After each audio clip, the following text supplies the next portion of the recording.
ہم ہمیشہ سے اپنی افواج کے ساتھ ہیں.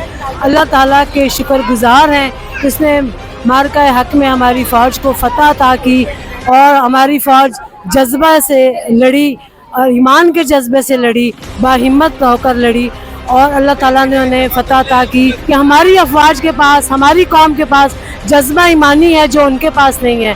ہمارے ساتھ اللہ تعالیٰ کی مدد ہے. عدو کے واسطے ہم حیدر کرار ہیں، تو سمجھتا ہے کہ ہم کچھ بھی نہیں تو سن ذرا، ہم ہیں وہ جن کی دلیری کو زمانہ مانتا، تو سمجھتا ہے کہ ہم کچھ بھی نہیں تو سن ذرا.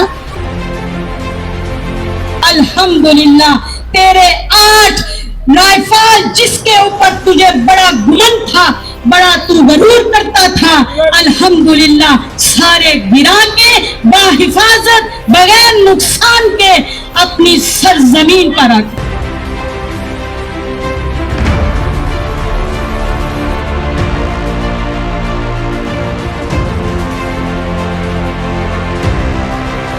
انیس سو 65 اور 1971 کی جنگ میں ہماری خواتین اپنے افواج کے ساتھ تھی. کسی نے اپنے زیورات بیچے تو کسی نے جو ہے وہ ان کے لیے کھانے کا انتظام کیا. ہم بالکل اسی طرح کھڑے ہیں انشاءاللہ اپنی افواج کے ساتھ، اور ہم نے یہ پیغام دیا ہے کہ ہم متحد ہیں، چاہے وہ دنیا کا چاہے وہ کوئی بھی مقام ہو. انشاءاللہ ہم اپنے افواج کے ساتھ، اپنی قوم کے ساتھ، اپنے ملک کے ساتھ شانہ بشانہ کھڑے ہیں.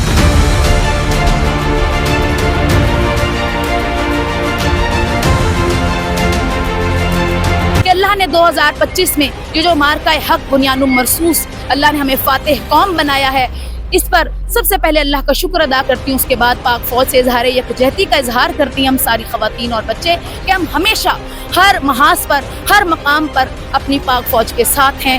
پاکستان زندہ باد، پاک فوج پائندہ باد.